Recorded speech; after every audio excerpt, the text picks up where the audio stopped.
ప్రారంభ ప్రార్థన. ప్రేమ కలిగిన మా తండ్రి, దయ కలిగిన యేసయ్య, కృప కలిగిన రక్షకుడానికి స్తోత్రాలు చెల్లిస్తుంటున్నాం.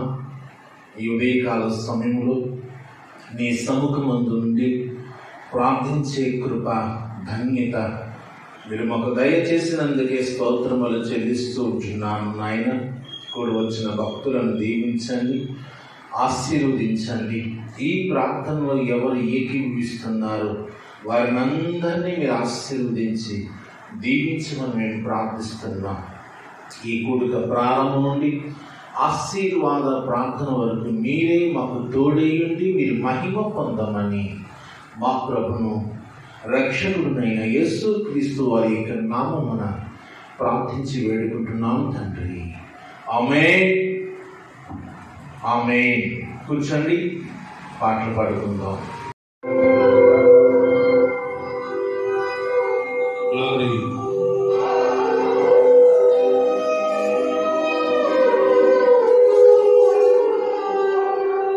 ఆమేన్.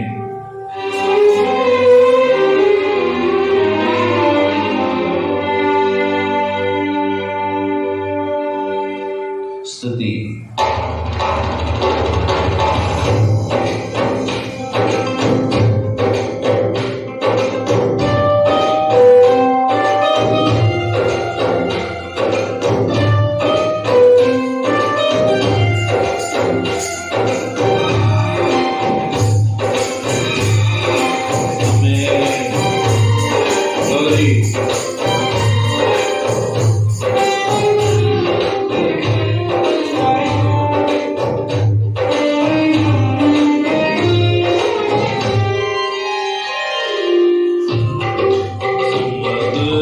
ఆరాధన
స్తుతి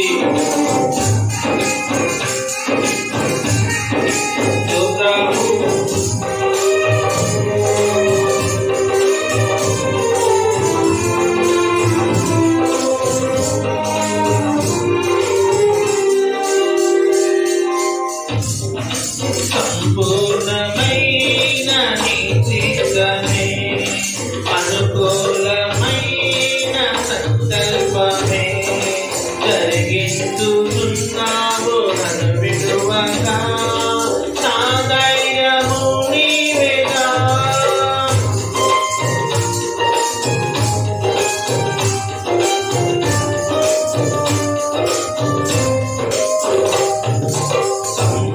సంపూర్ణమైన నీ చిత్తమే అనుకూలమైన సంకల్పమే జరిగించుతున్నావు నన్ను విడువగా నా ధైర్యము నీవేగా నీవే నీవే నా జయ గీతము నీవే నీవే నా స్తుతి గీతము నీవే నీవే నా జయ గీతము నీవే నా స్తుతి గీతము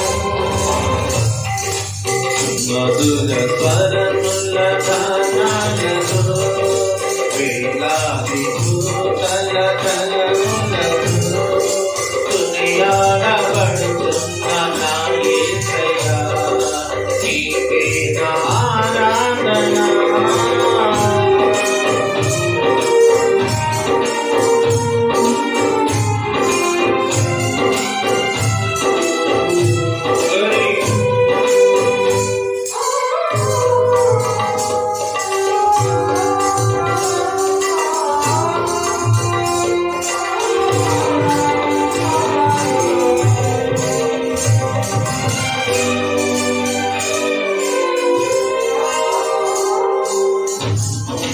వేలాది నదులన్నీ నీ మహిమను తరంగపు పొంగులు నీ బలమును పర్వత శ్రేణుల నీ కీర్తిని ప్రకటించుచున్నవేగా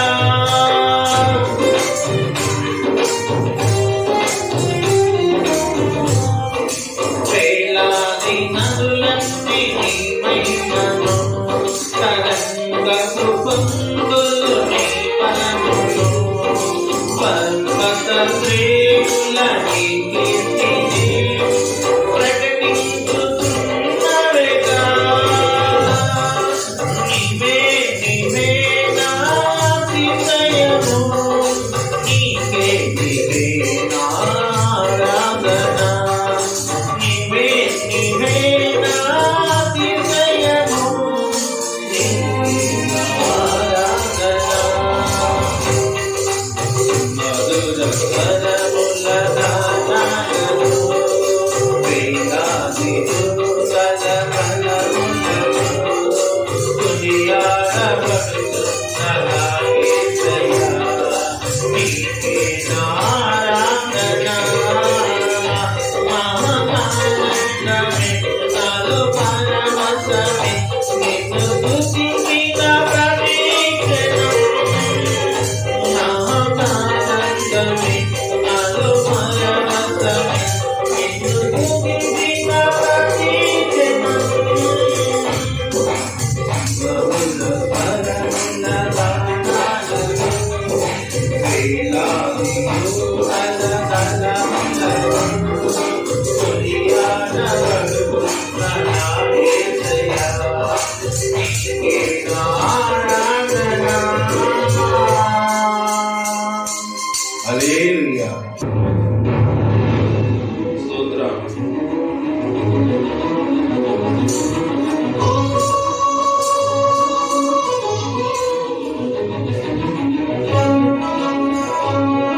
ఆమేన్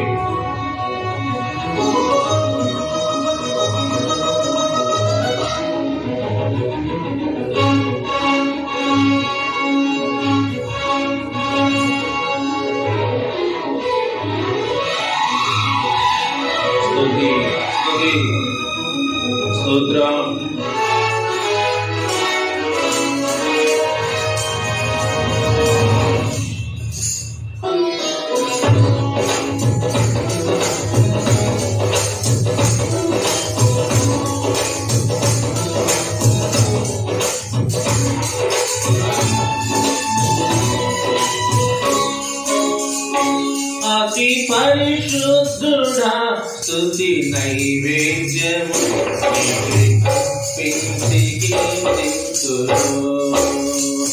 అతి పరిశుద్ధుడా స్తుతి నైవేద్యము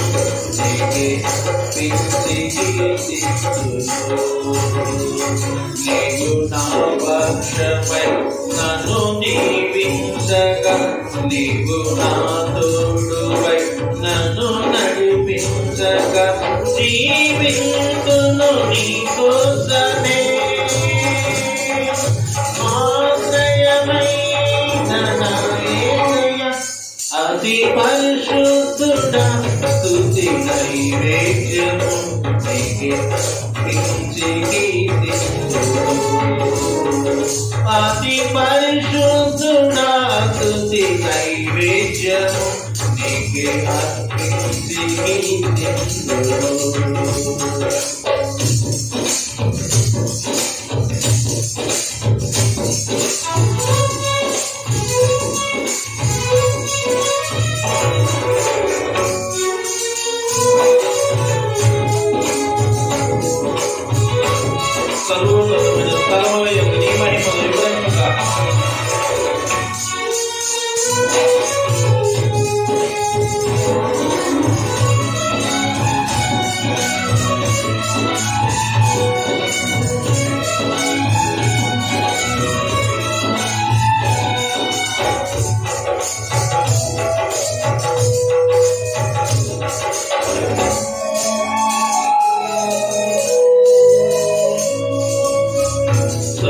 సర్వోన్నతమైన స్థలములందు నీ మహిమ వివరింపగా ఉన్నతమైన నీ సంకల్పం ఎన్నడు ఆశ్చర్యమే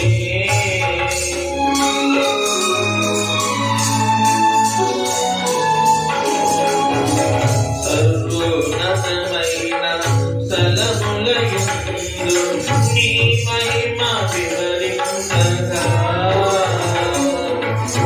ఉన్నతమైన నీ సంకల్పం ఎన్నడు ఆశ్చర్యమే ఎన్నడు సవి చూడని సరికొత్తదైన ప్రేమామృతం ముందెన్నడు సవి చూడని సరికొత్తదైన ప్రేమామృతం నీలో నా గతము ఈనాటికై నీ రుణం తీరదు ఈనాటికి నీలో నా గతము ఈనాటికై నీ రుణం తీరదు ఈనాటికి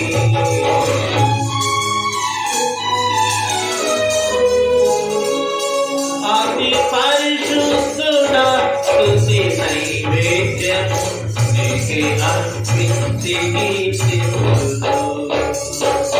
అతి పరిశుద్ధుడా స్తుతి నైవేద్యము నీకే అర్పించి కీర్తింతును నీవు నా పక్షమై నన్ను దీవించగా నీవు నా తోడువై నన్ను నడిపించగా జీవింతును నీ కోసమే ఆశ్రయమైన నా యేసయ్య అతి పరిశుద్ధుడా స్తుతి నైవేద్యము నీకే అర్పించి కీర్తింతును అతి పరిశుద్ధుడా స్తుతి నైవేద్యము నీకే అర్పించి కీర్తింతును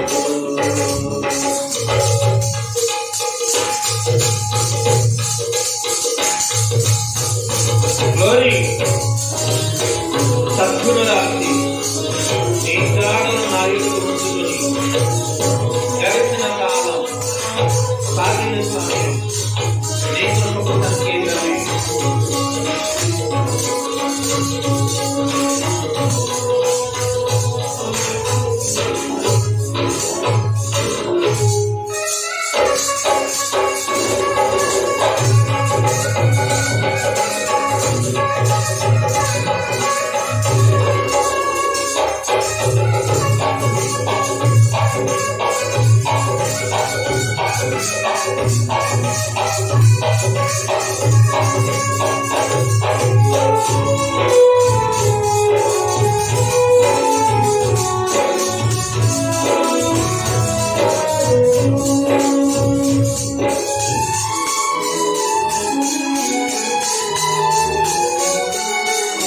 రాత్రి నీ జాడలను నా ఎదుట ఉంచుకొని గడచిన కాలం సాగిన పయనం నీ కృపకు సంకేతమే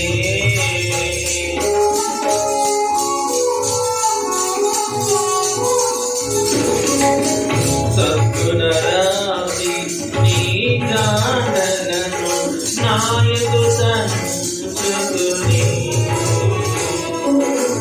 గడచిన కాలం సాగిన పయనం నీ కృపకు సంకేతమే కృప వెంబడి కృప పొందగా మారాడు మధురమునే పొందగా కృప వెంబడి కృప పొందగా మారాడు మధురమునే పొందగా నాలోని మంచి చూచావయ్యా నీ ప్రేమ చూపితివి నా యేసయ్యా నాలోని మంచి చూచావయ్యా నీ ప్రేమ చూపితివి నా యేసయ్యా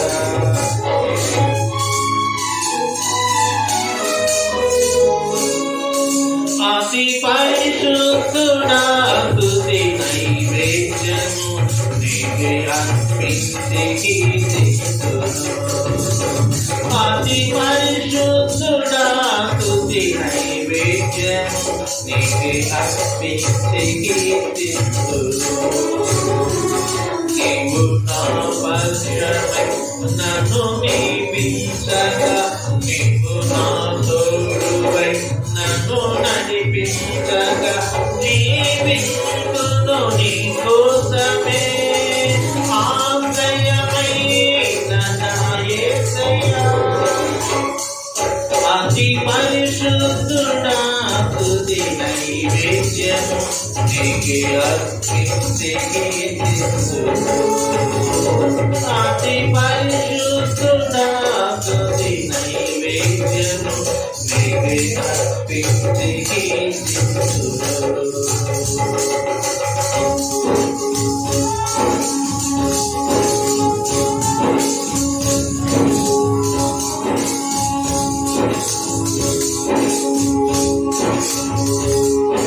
దారిపైన ఉన్న పాత్రలను ఏం దారి గొప్ప శోధనలు ఎన్నో ఎదిరించినట్టు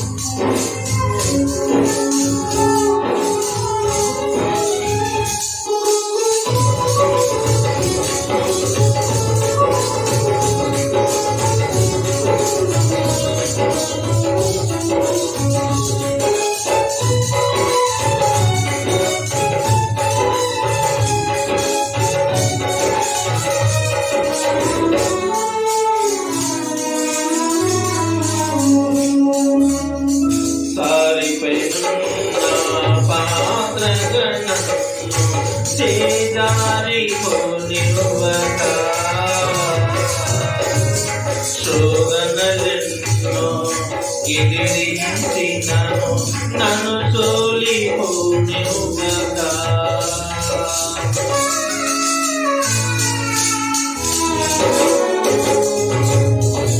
సారిపైనున్న పాత్రగా నన్ను తేజారిపోనివ్వగా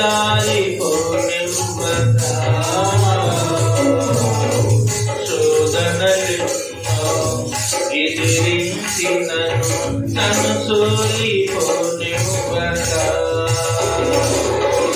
ఉన్నాములే ప్రతి క్షణమున కలిసి ఉన్నాములే ప్రతి అడుగున ఉన్నాములే ప్రతి క్షణమున కలిసి ఉన్నాములే ప్రతి అడుగున నీవేగా యేసయ్యా నా ఊపిరి నీవేగా యేసయ్యా నా కాపరి నీవేగా యేసయ్యా నా ఊపిరి నీవేగా యేసయ్యా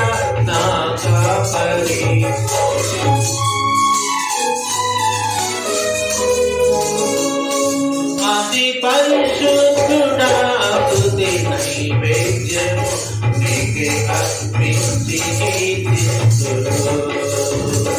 అతి పరిశుద్ధుడా స్తుతి నైవేద్యము నీకే అర్పించి కీర్తిస్తును.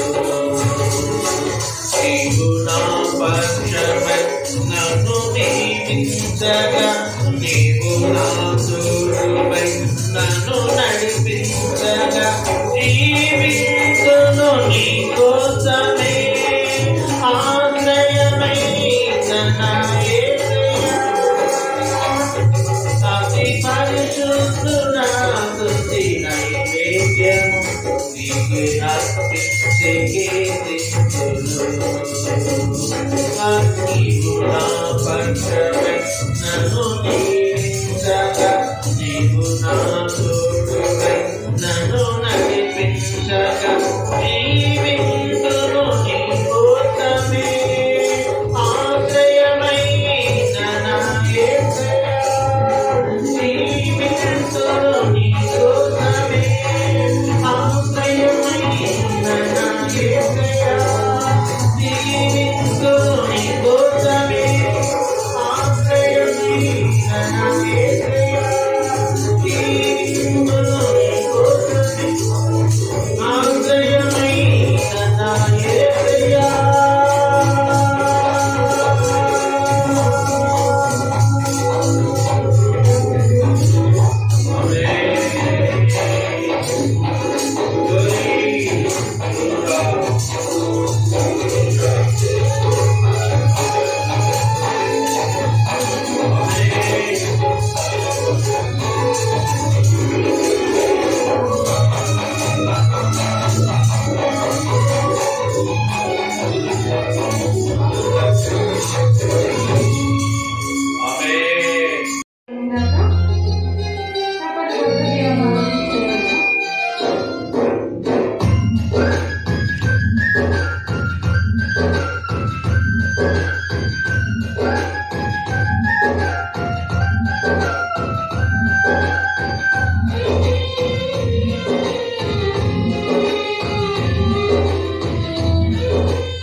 నా జీవిత కాలమెల్లా ప్రియ ప్రభువే నా పరిహారి నా జీవిత కాలమెల్లా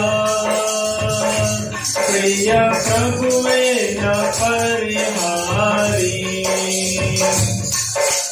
యేసే నా పరిహారి ప్రియ యేసే నా పరిహారి ఎన్ని కష్టాలు కలిగినను నన్ను కృంగించే బాధలను ఎన్ని కష్టాలు కలిగినను నన్ను కృంగించే బాధలను ఎన్ని నష్టాలు వాటిల్లినా ప్రియ ప్రభువే నా పరిహారి ఎన్ని నష్టాలు వాటిల్లినా ప్రియ ప్రభువే నా పరిహారి యేసే నా పరిహారి ప్రియ యేసే నా పరిహారి యేసే నా పరిహారి ప్రియ యేసే నా పరిహారి నన్ను సాతాను వెంబడించినా నన్ను శత్రువు ఎదురించినా నన్ను సాతాను వెంబడించినా నన్ను శత్రువు ఎదురించినా పలు నిందలు నన్ను చుట్టినా ప్రియ ప్రభువే నా పరిహారి పలు నిందలు నన్ను చుట్టినా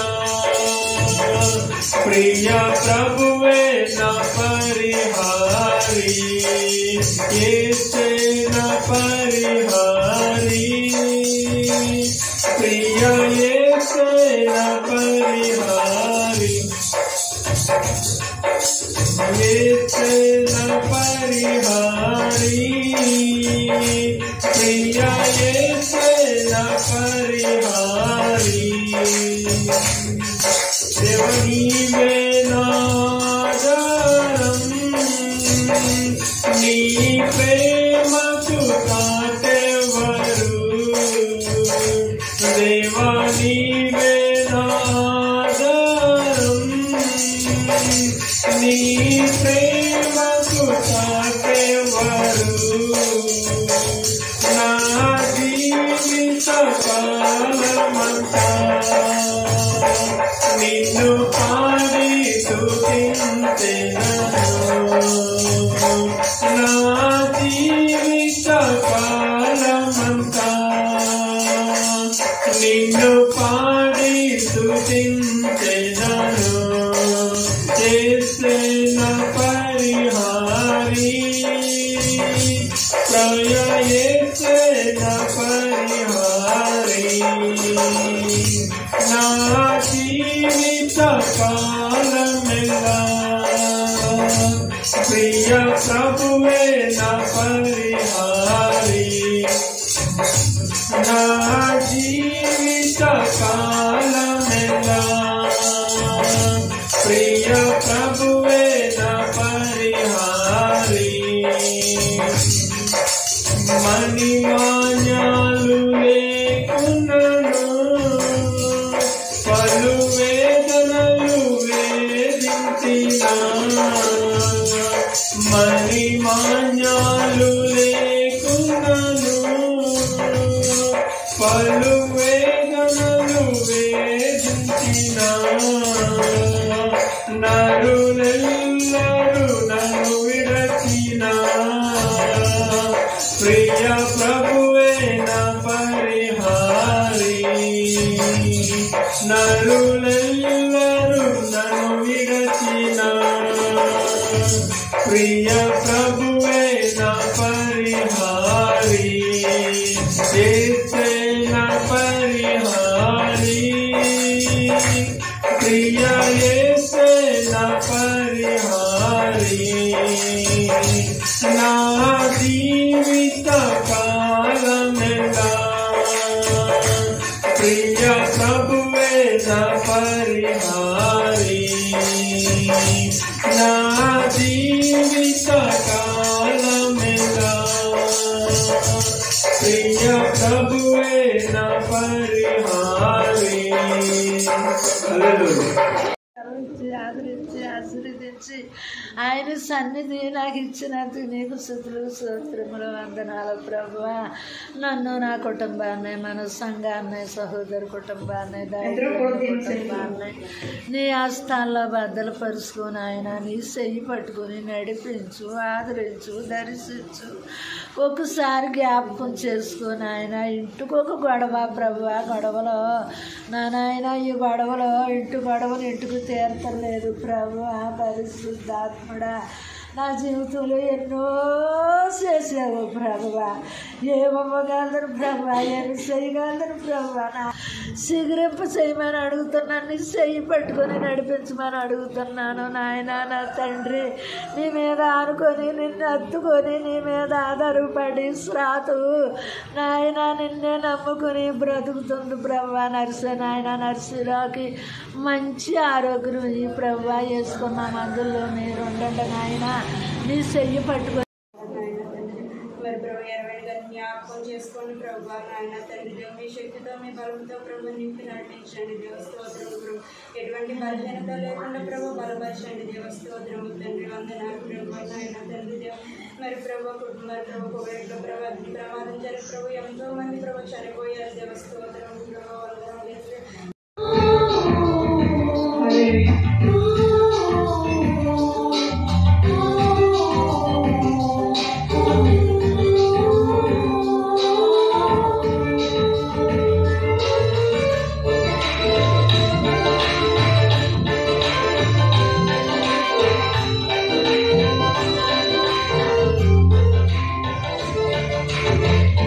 నా కన్నడ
మీ ప్రార్థనలో జ్ఞాపకం చేసుకోండి. ప్రభా మీరు ఎంతగానో మహిమ పొందాలి మేము నమ్ముచున్నాం ప్రభా. అయా దినములు చెడ్డవి సమయం పోనీక సద్వినియోగం చేసుకోమని అంచుతున్నా నా పైకేర్మని రోజుల్లో ఈ రోజు జరుగుతూ తెలియని రోజుల్లో జీవిస్తున్నాం ప్రభా. అయా యాక్సిడెంట్ ద్వారా అనేక మంది చనిపోతున్నారు దేవా, బలహీన చనిపోతున్నారు ప్రభా, కుటుంబ కలహాల ద్వారా ఆత్మహత్యలు చేసుకుని చనిపోతున్నారు ప్రభా. దేవా ఎంతో మంది యవనస్తులు ప్రభా నాయన అయా చనిపోతున్నారు ప్రభా. ఒకసారి జ్ఞాపకం చేసుకోమని వచ్చినాం తండ్రి. ఏ రోజు ఏం జరుగుతుందో కూడా మాకు తెలియదు ప్రభా నాయన. ఇదిగో నాయన బయటకు వెళ్తే తిరిగి వస్తామో రామో కూడా తెలియని రోజుల్లో మేము జీవిస్తున్నాం ప్రభా. మమ్మల్ని సజీవులు గుంచావంటే అది కేవలం నీ కృపే నీ కృపే నీ కృపే ప్రభే. పాటి వారిని ఇంతలో కనబడేందులో మాయమే ఆవు పెట్టి మా జీవితాలు ప్రభా నాయన నీకే స్తోత్రం. పరిశుద్ధాత్మడా నీకే స్తుతులు స్తోత్రాలు చెల్లిస్తున్నాం తండ్రి. అయ్యా మా సంఘ బిడ్డల కొరకు మేము ప్రార్థిస్తాను జ్ఞాపకం చేసుకుంటండి. అయ్యా బిడ్డ స్వాతి కొరకు ప్రార్థిస్తాను జ్ఞాపకం చేస్తూ కష్టపడుతుంది ప్రయాసపడుతుంది ప్రభా నాయన నీకే స్తోత్రం తండ్రి. బిడ్డ తిన్న హాస్పిటల్ తిరుగుతుంది ప్రభు, భర్త విషయంలో తండ్రి ఒకసారి జ్ఞాపకం చేసుకోతండి. అయ్యా బిడ్డకి నేను గొప్ప ధైర్యం దయచేయమని వచ్చినాం తండ్రి నీకే స్తోత్ర. అయ్యా బిడ్డ నరసింహతి గారు మీరు ముట్టండి, స్వస్థపరచండి, సంపూర్ణ ఆరోగ్యం దయచేయండి తండ్రి. అయ్యా నీరు విషయంలో సహాయం వచ్చేయండి, ఎటువంటి ఇన్ఫెక్షన్ లేకుండా సహాయం వచ్చేయండి. కిడ్నీ మీరు ముట్టండి, లెవెల్లో ముట్టండి, శరణించారు పాదంలో నాయన నిశ్శబ్దాలు నామంలో శ్వాస దయచేయమని వచ్చినాం ప్రభు నీకే స్తోత్ర. అయ్యా నా గాయంలో దొరికి మీకు శ్వాస నా ప్రభా నాయన గొప్ప శ్వాసగా బిడ్డకు దయచేయమని వచ్చిన ఆ బిడ్డ త్వరగా కుటుంబం మార్గాన్ని సహాయం చేయమని వచ్చినాం తండ్రి. నేను సెలవు రక్తము ద్వారా కడగమని వచ్చినాం ప్రభా. యేసు రక్తమే జయం, సెలవు రక్తమే జయం. పరిశుద్ధాత్ముడా నాయన బిడ్డ కాకండి ప్రభా, కాకండి ప్రభా నీకే స్తోత్రం తండ్రి. నాయన నానంత హాస్పిటల్లో ప్రభావితులు ఉన్నారు తండ్రి. నాయన బిడ్డ నాయన స్తోత్రం తండ్రి. సజీవం ఎదుర్కొని కూడా జ్ఞాపకం చేస్తావు ప్రభు నాయన. బిడ్డ నాయన స్కూల్కి వెళ్తూ వస్తుండగా నీ కృప నీ కాపుదలు దయచేయమని వచ్చినాం ప్రభా. దేవ స్వాతి కుటుంబం అందరూ సిద్ధపరిచి నడిపించి నీ కృప దయచేయమని వచ్చినాం తండ్రి. ఆ బిడ్డ పట్ల నీ ప్రణాళిక ఏమైతే నెరవేర్చమని వచ్చినాం తండ్రి నాయన. అయా కుటుంబంగా అన్ని విషయంలో సహాయం చేయండి, కృప నీ కాపుదలు దయచేయమని వచ్చినాం తండ్రి. స్తోత్ర జ్ఞాపకం చేసుకో ప్రభు, దర్శించలేనా అయ్యా బిడ్డను దీవించి ఆశీర్వదించండి. ఎటువంటి బలహీనత లేకుండా సహాయం చేయండి ప్రభా. అయ్యా నాయన ప్రతి కండరాలు ప్రభా యేసు నామమున ముట్టి స్వస్థపరచమని వచ్చినాం తండ్రి. నీ రక్షణ కావాలి ప్రభా. ఈ లోకంలో ఎంత సంపాదించినది వ్యక్తమే ప్రభా. నీ రక్షణ భాగ్యం పొందుకున్నట్లు సహాయం చేయమని వచ్చినాం తండ్రి. కృప దయచేయండి. ఇచ్చిన భర్తను కూడా మార్చండి ప్రభా. రైల్లో సహాయం చేయండి, పని విషయంలో సహాయం చేయండి, కృప దయచేయండి. అయ్యా ఆ బిడ్డని నమ్మడం సహాయం చేయండి, సన్నిధి రావడం సహాయం చేయండి, కృప దయచేయమని వచ్చినాం తండ్రి. అయ్యా జయశ్రీ కూడా ప్రార్థిస్తున్నాం బిడ్డ స్కూల్కి ఎదురు సహాయం చేయండి, కృప నీకు ఆకలి దయచేయమని వచ్చినాం తండ్రి. స్తోత్ర అయ్యా పరిశుద్ధ ఆత్మడా నీకే వందనాలు స్తుతులు స్తోత్రాలు చెల్లిస్తున్నాం తండ్రి. అలాగే నేను దర్శించిన దీవించి ఆశీర్వదించమని వచ్చినాం ప్రభా. ఆ ఈశ్వరుడిగా దయచేయండి, బిడ్డల ఆలోచన యావత్తు నెరవేర్చమని వచ్చినాం తండ్రి. బిడ్డలటువంటి టెన్షన్ లేకుండా సహాయం చేయండి ప్రభా. ధైర్యంతో నాకు సహాయం చేయండి ప్రభా. నీ కృప దయచేయండి. అయ్యా కుటుంబ సమస్య నుంచి కూడా కలిగించమని వచ్చినాం తండ్రి. కృప దయచేయండి. అయ్యా పండుగ జ్ఞాపకం చేస్తే ప్రభు దర్శించిన ఆయన ఎటువంటి బలహీనత లేకుండా భక్తి వదిలేస్తే సాతాను పడుకుంటుంది ప్రభు నాయన. అయానికే స్తోత్రం. నీ భక్తి ఎదగాలి ప్రభా. నీ భక్తిలో ఫలించబడినట్లు సహాయం చేయండి. ఆ బిడ్డతో మాట్లాడమని వచ్చినాం ప్రభా. ఆ బిడ్డ భవిష్యత్తు విషయంలో సహాయం చేయండి. అయ్యా ఆ బిడ్డ రాసిన ఎగ్జామ్స్ లో నడిపించి నీ కృప దయచేయండి. బాగా మంచి మార్కులతో పాసడానికి సహాయం చేయండి ప్రభా. దేవానికి స్తోత్ర. అయ్యా తండ్రి వారినైనా పొలం విషయంలో కూడా సహాయం చేయండి ప్రభా. ఎటువంటి గొడవలు లేకుండా నేను పొలం పంచుకున్న సహాయం చేయండి, కార్యం జరిగించమని వచ్చినాం తండ్రి. ఇచ్చిన పనులు వారు కాపాడుకోవడం కోసం పైనుంచి ఉరికేసారు, అయినా వారు చనిపోయారు ప్రభు. ఒకసారి జ్ఞాపకం చేసుకోతండి. అయ్యా వారి కుటుంబానికి నువ్వు ఓదార్పు దయచేయమని వచ్చినాం తండ్రి. స్తోత్ర. అయ్యా మా దేశాన్ని, మా రాష్ట్రాన్ని, మా గ్రామాన్ని, అయ్యా మా కట్టబడి గ్రామాన్ని జ్ఞాపకం చేసుకోమని వచ్చినాం తండ్రి. ఈ లోకంలో ఎవరు కూడా నశించుకోకుండా సహాయం చేయండి. ప్రతి కుటుంబానికి రక్షణ భాగ్యం దయచేయమని వచ్చినాం తండ్రి. నీ కృపతోడి నడిపించండి. అయ్యా మా సంఘాన్ని దీవించండి, సేవకులు దీవించండి, బలపరచనైనా మార్గాల్లో సహాయం చేయండి. నీ కృపాని కాపుదలు దయచేయమని ఆదివారం జరిగే ఆరాధనలో మీరు తడి నడిపించండి, కృప దయచేయమని మీరే మహిమ దేవునికి మహిమ కలుగును గాక. గట్టిగా చెప్పాలి.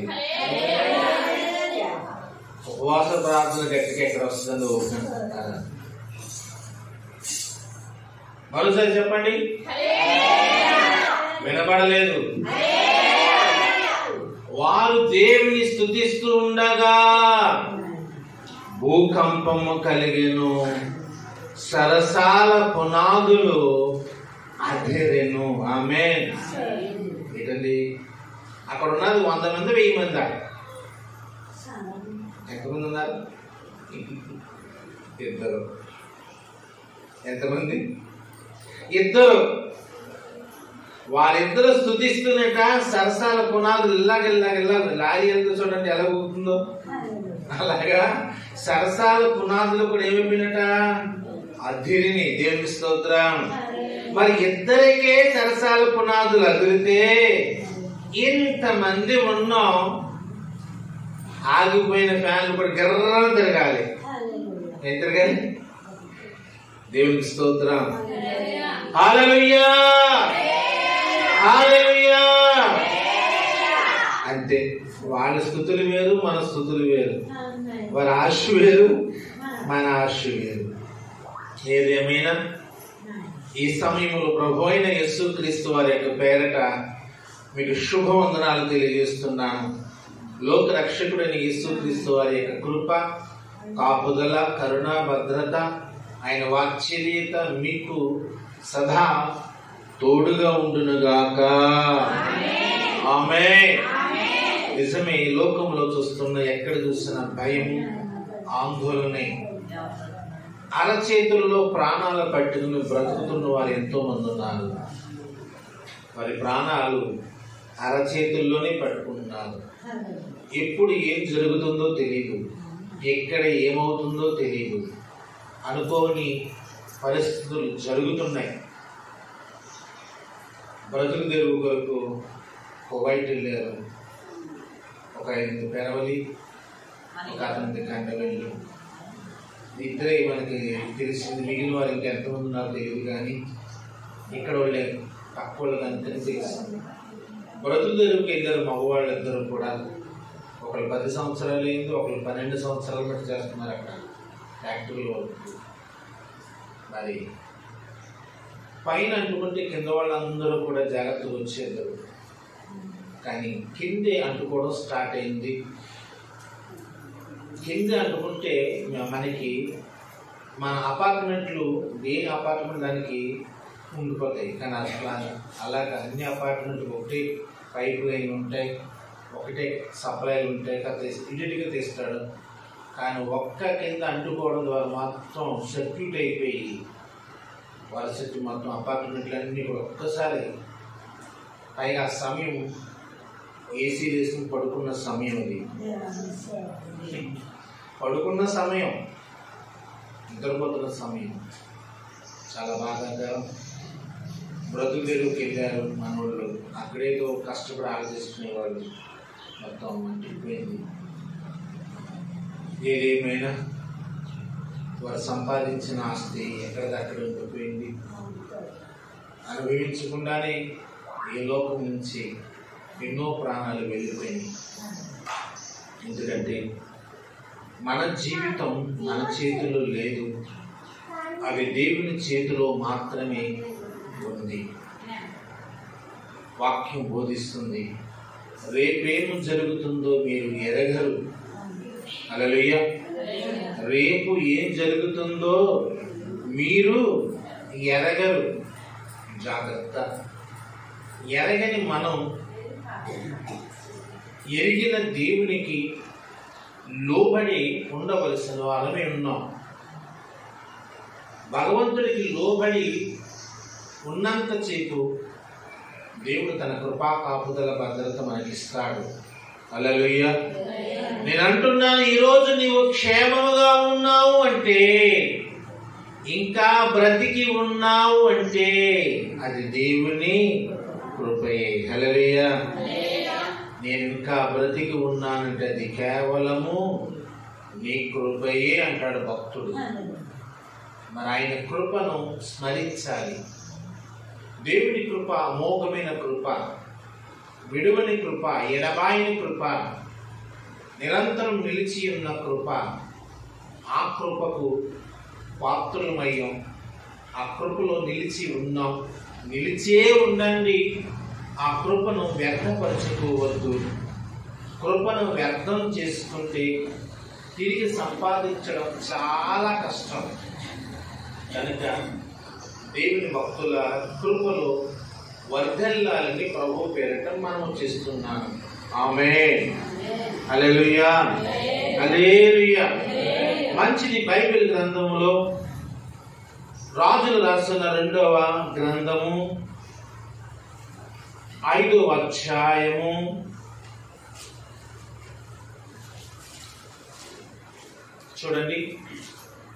5వ అధ్యాయము 2వ వచనం చదువుదాం.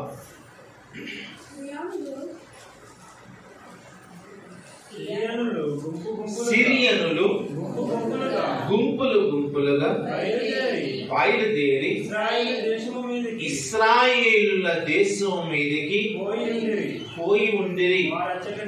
వారు అచ్చట నుండి ఒక చిన్న దాన్ని చెరగొని తేగ అది నయమాను భార్యకు పరిచారము చేయుచుండెను. హల్లెలూయా. ఇక్కడ ఒక చిన్నది కనబడుతుంది. ఒక పని పిల్లగా మార్చబడింది. ఇశ్రాయేలు దేశం మీదకి సిరియన్లు యుద్ధానికి వెళ్ళారు. గుంపులు గుంపులుగా వెళ్ళిపోయారు. ఇశ్రాయేల్ యొక్క బలహీనతను బట్టి ఓడిపోయారు. అంటున్నాను, వారు ఓడిపోయారు అంటే దేవుని చిత్తం లేకుండా ఒకరు ఓడేది లేదు, ఒకరు నెగ్గేది చెప్పండి లేదు. ఒకరు నెగ్గాలన్నా ఒకరు ఓడాలన్నా మన తెలివితేటలు ఎందుకు పనికిరావు. అది దేవుని చిత్తమే. దేవునికి స్తోత్రం. హల్లెలూయా. మనం మానవులుగా ఏదో అనుకుంటాం, అనుకున్నదల్లా జరిగిద్దా? జరగదు. కానీ సమస్తము జరిగించేవాడు దేవుడే. అయితే ఇశ్రాయేలీయులు ఎవరండి? దేవుని పిల్లలు. మరి సిరియన్లు ఎవరండి? అన్యులు. అన్యులు దేవుని బిడ్డల మీదకి యుద్ధానికి వస్తే మరి దేవుడు నమ్ముకున్న దేవుడు బిడ్డల పక్షాన దేవుడు ఉండాలి. దేవుడు తోడుగా ఉంటే జయమే. దేవుడు తోడుగా లేకపోతే అపజయమే. హల్లెలూయా. ఏంటండి? దేవుని బిడ్డలకైనా ఎవరికైనా దేవుడు తోడుగా ఉంటే జయమే. దేవుడు తోడుగా లేకపోతే అపజయమే. ఇప్పుడు శత్రువులు వచ్చారు, నమ్మని వారు నమ్ముకున్న దేవుడి బిడ్డల మీదకి తిరగబడ్డారు. దేవుడి బిడ్డలు ఏమీ చెయ్యలేకపోయారు. వారి శక్తి సరిపోలా.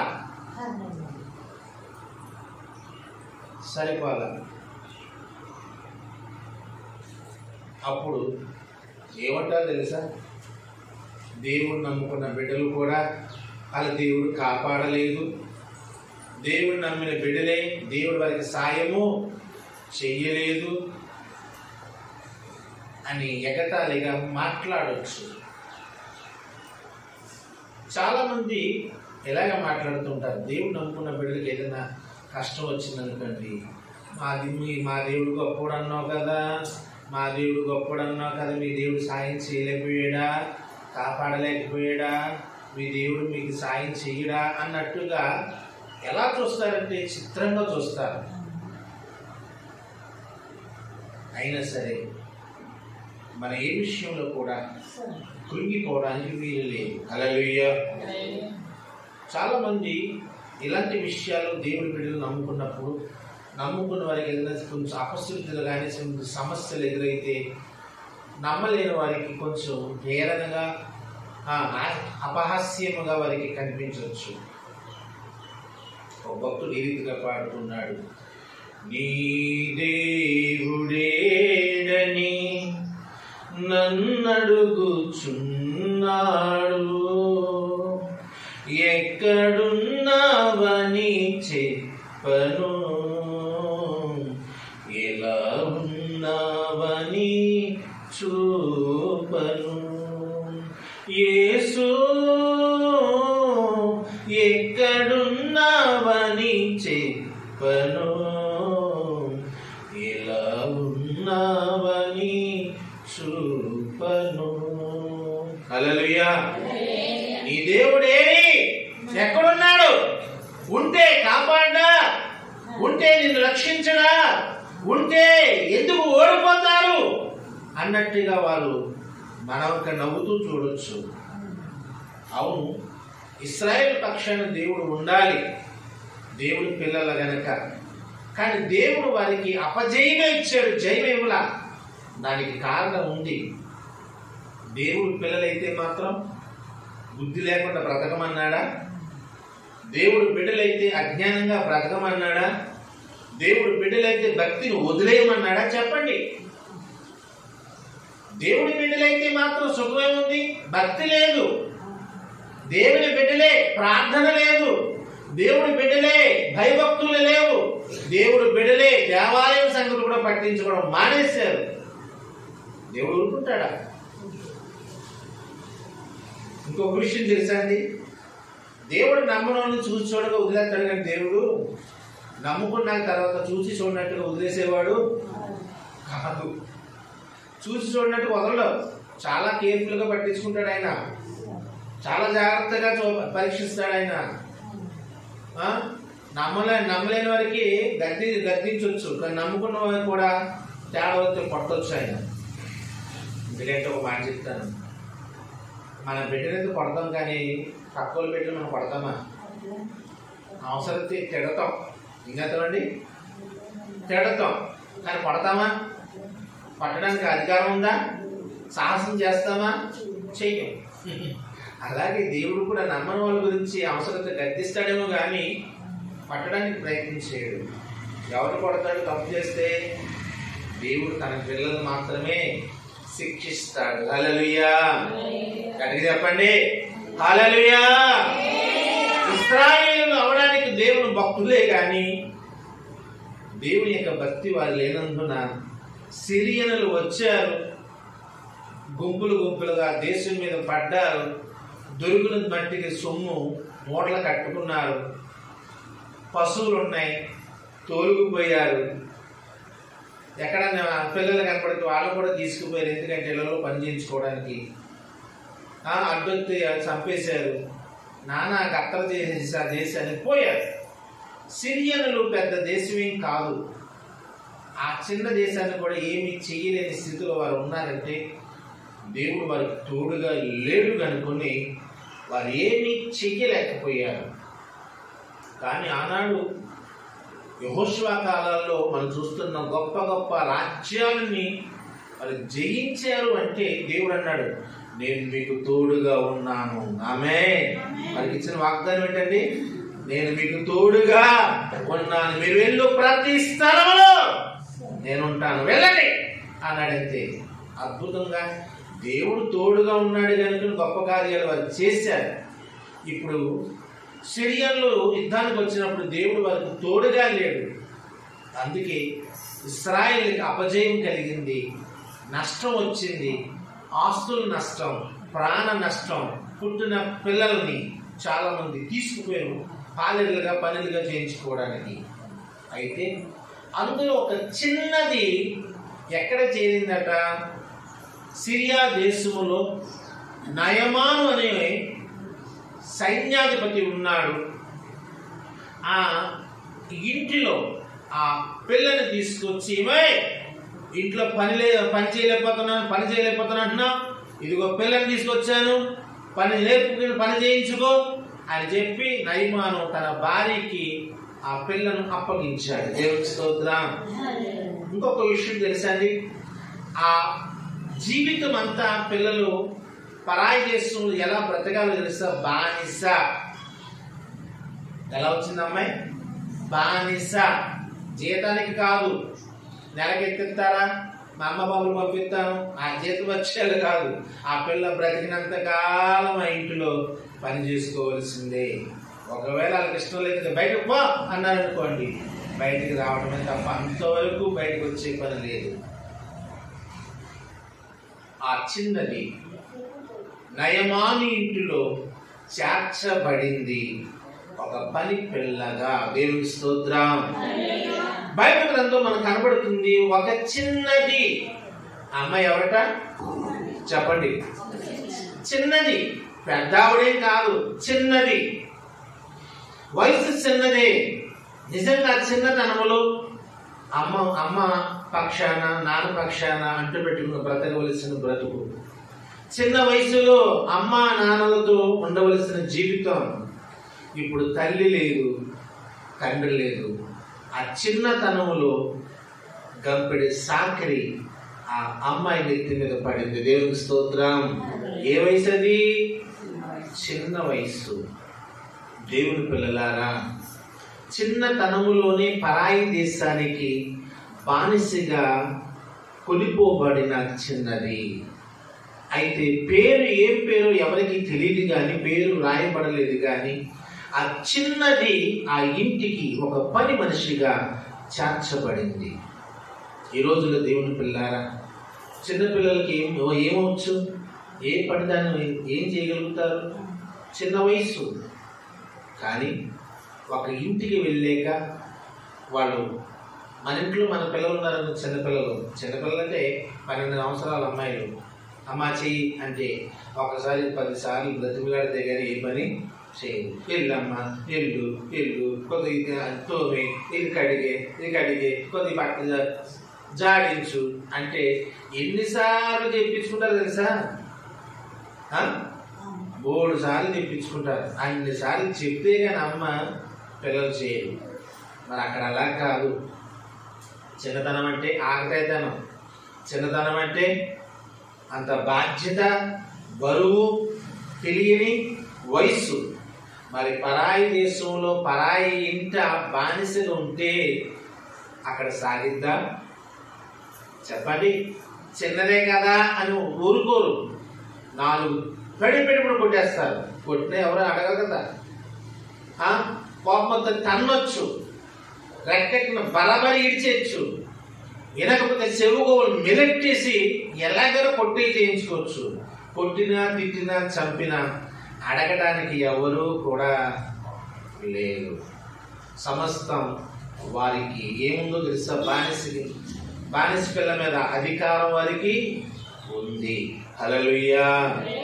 ఈ రోజుల్లో దేవుని పిల్ల నిజంగా చాలా బాధాకరం. అంత చిన్న వయసులో తల్లి చాటున తండ్రి చాటున కుటుంబంలో ఉండవలసి ఆకతాయితనంగా బ్రతకవలసిన వయసులో ఒక బానిసగా కొనుక్కోవడం నిజంగా చాలా బాధాకరం, దురదృష్టకరం. ఏది ఏమైనా నేను అంటున్నాను, అది దేవుని చిత్తమేనేమో, అది దేవుని సంకల్పమేనేమో. ఒకవేళ ఆ పిల్ల ఏడ్చుండొచ్చు, ఎన్నోసార్లు ఏడ్చుండొచ్చు. దేవుడా, మా అమ్మ నాకు దూరం అయ్యింది నాయన, మా నాన్న నాకు దూరం అయ్యారు, మా అమ్మని నేను చూస్తానా, మా నాన్న చూస్తానంటావా అని ఎన్నోసార్లు ఏడ్చుండొచ్చు ఆ చిన్నది.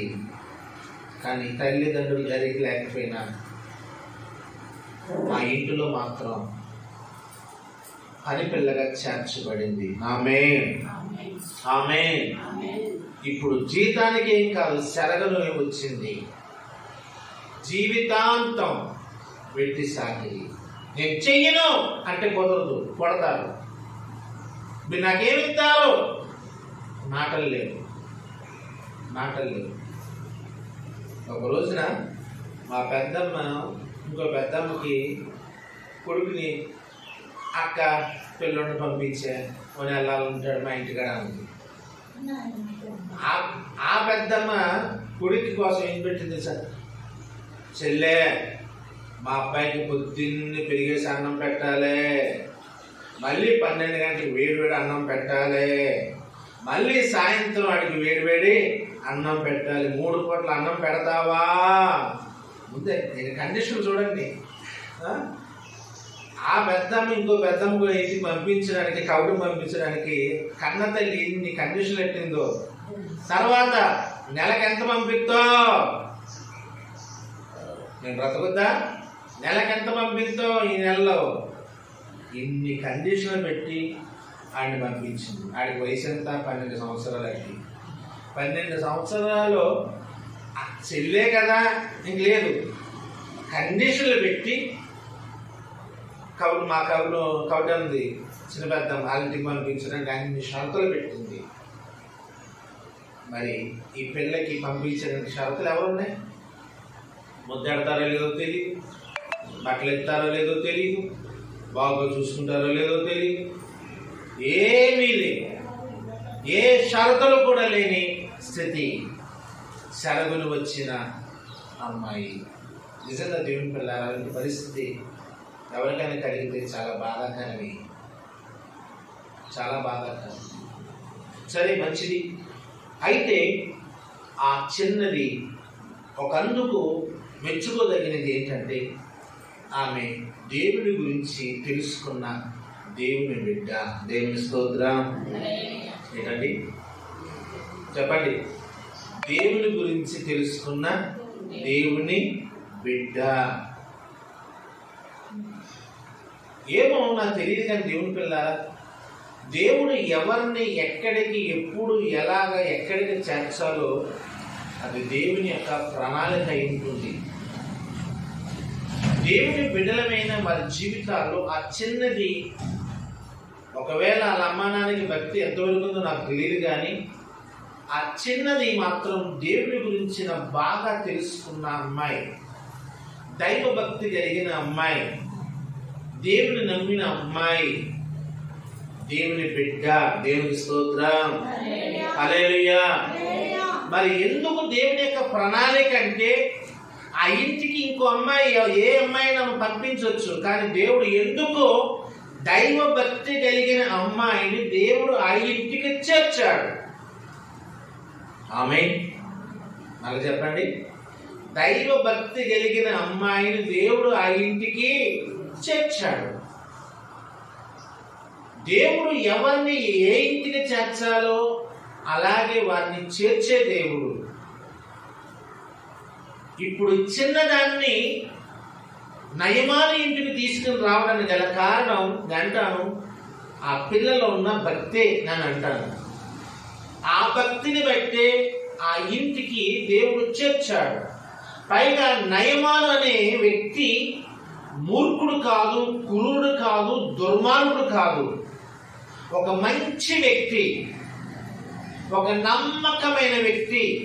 దేవుడు అంటే తెలియకపోయినా ఒక నమ్మకత్వంలో మంచి నమ్మకత్వం కలిగిన వాడు, గుణాలలో మంచి గుణం కలిగిన వాడు, తాను గొప్పవాడు, తన భార్య కూడా గొప్పదే. అటువంటి మంచి వ్యక్తిత్వం కలిగిన కుటుంబానికి ఆ అమ్మాయిని దేవుడు తీసుకువచ్చి అప్పగించాడు. దేవుని స్తోత్రం. ఎందుకని అంటే ఆ అమ్మాయి యొక్క గొప్పతనం నిజంగా అదృష్టవంతురాలు.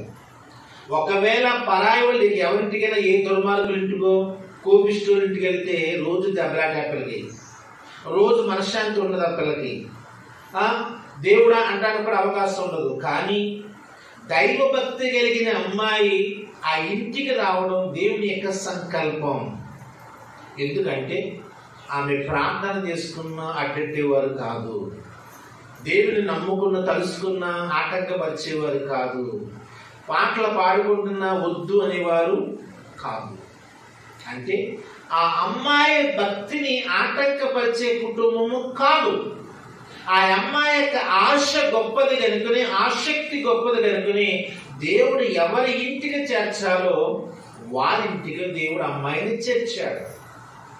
ఈరోజు నేను అంటున్నాను దేవుని పిల్లల, మన జీవితాల్లో కూడా దేవుడు ఎప్పుడు ఎక్కడికి ఎలాగి చేర్చాలో, ఎక్కడ కూర్చోబెట్టాలో, ఎక్కడ నుంచోబెట్టాలో, ఏ ఇంట్లో ఉంచాలో, ఎక్కడ ఏం చేయాలో సమస్తము కూడా జరిగించేవాడు దేవుడు. కాకపోతే బైబిల్ గ్రంథం బోధిస్తుంది, ఎవరి భక్తి వారిని కాపాడుతుంది.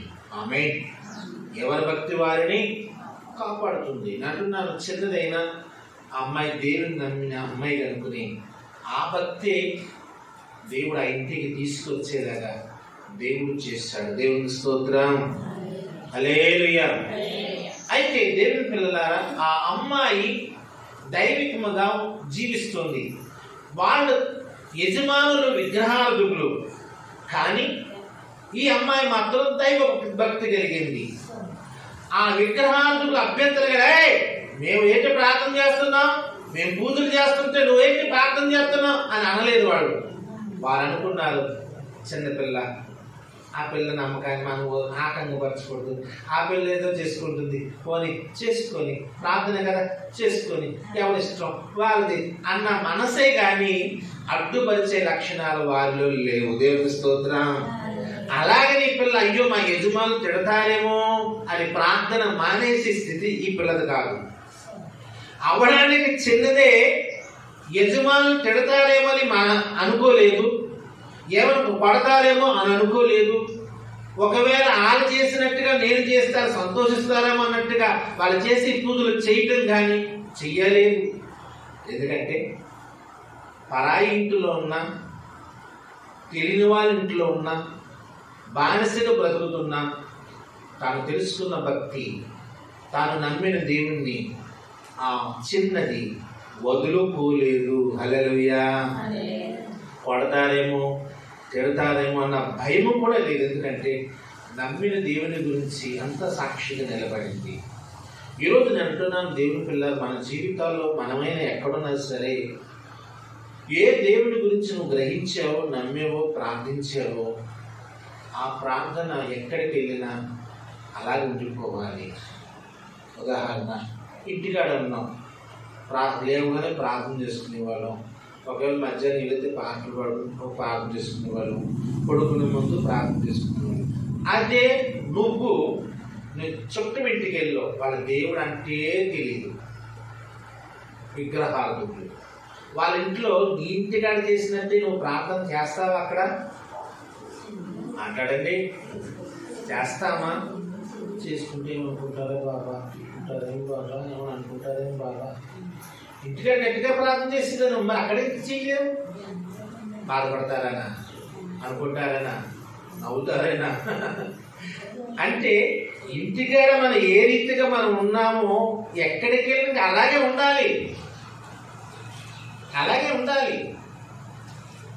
ఇంటికాడ మనం ఎంత చక్కగా ప్రార్థన చేసేవాళ్ళు, చుట్టాల ఇంటికి వెళ్ళాం, బంధువుల ఇంటికి వెళ్ళాం, నమ్మారు నమ్మకం. తర్వాత ఎక్కడ నీ అలవాటులాగే ఉండాలి, నీ భక్తిలాగా ఉండాలి, నీ ప్రార్థనలాగా ఉండాలి, నీ స్థుతిలాగా ఉండాలి. అందులో మార్పు ఉండకూడదు.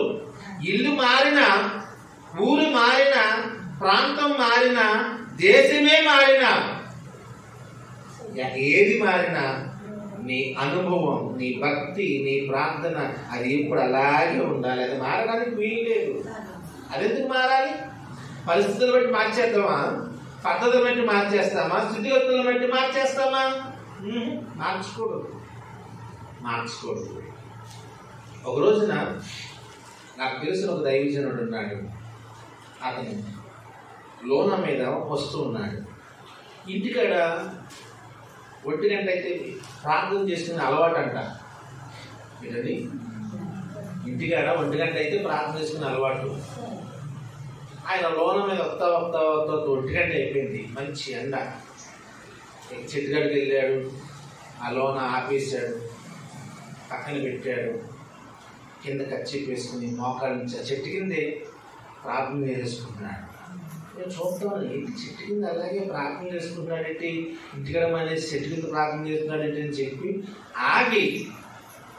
అలాగే కూర్చుని అతను ప్రార్థన అయిపోయిన తర్వాత వెళ్ళి అడిగాను, బాబు ఈ చెట్టు కింద ప్రార్థన చేస్తున్నావు, ఇల్లు కూడా వచ్చి నీ ఎంతో చూస్తున్నారు, ఇంకెక్కడన్నా ఇంటికి దగ్గరలో ఇల్లేమో ఇంటికి వెళ్ళి ప్రార్థన చేసుకోమంటే లేదండి, 1 గంట టైం అయిపోయింది, ఈ సమయంలో నేను దేవుడికి ఎక్కడున్నా ప్రార్థన చెయ్యాలి.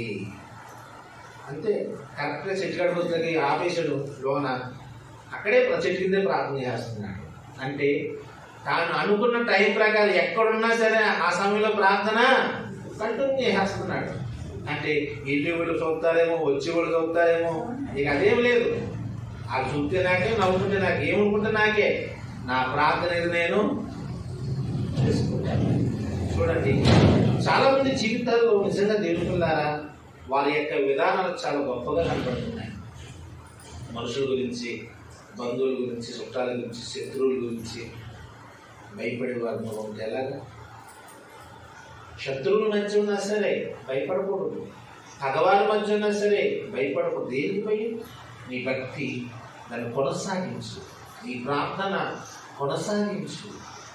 ఏమనుకుంటే నీకు అనవసరం, ఏమనుకుని నీ దైవభక్తి నీతోనే ఉండాలి. నీ అలవాటు నీతో ఉండడానికి ప్రయత్నం చేయి. దేవునికి స్తోత్రం, హల్లెలూయా. తరువాత దేవుని పిల్లరా, దైవ భక్తి కలిగింది కనుకొని ఆ ఇంటిలో ఆ పిల్ల జీతభత్యాలు లేకపోయినా పని విషయంలో ఆ ఇంటికి ఒక నమ్మకస్తురాలుగా మార్చబడింది. దేవునికి స్తోత్రం. ఏంటండి, ఒక నమ్మకస్తురాలు. ఒకటే అనుకుంది, దేవుడా ఈ ఇంటికి నన్ను చేర్చు, నీ చిత్తం లేకుండా నన్ను చేర్చవు, చేర్చిన వాడు నువ్వే కనుక నేను ఎక్కడున్నా నేను నిన్ను నమ్ముకున్నాను కనుక నా నమ్మకత్వాన్ని నేను కాపాడుకుంటాను. దేవుని స్తోత్రం, హల్లెలూయా. పోట్లాడడం కానీ ఎదురాడడం కానీ నేను ఎందుకు చెయ్యాలి? నాకు చేతున్నారా నేను చెయ్యాలి అంటాం కానీ ఏమీ లేదు.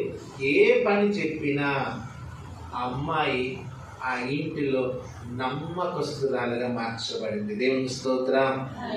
బైబిల్లో అమ్మాయి కాదు, చాలా మంది అలాగే యేసేపు కూడా బానిస వెళ్ళిపోతే ఆ ఇంట్లో జీతభత్యం లేకపోయినా ఎలా ఉన్నాడట?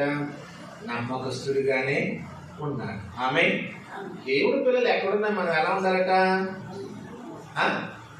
నమ్మకస్తుడిగానే ఉండాలి. ఆ అమ్మాయి ఆ ఇంటి ఎలా ఉన్నది? చావడానికి చిన్నపిల్లే, నమ్మకస్తురాలుగా ఉన్నది. ఆ నమ్మకత్వం యజమానురాలు కనిపెట్టింది. యజమానురాలు కనిపెట్టి చాలా టెస్టులు చేసి ఉండొచ్చు.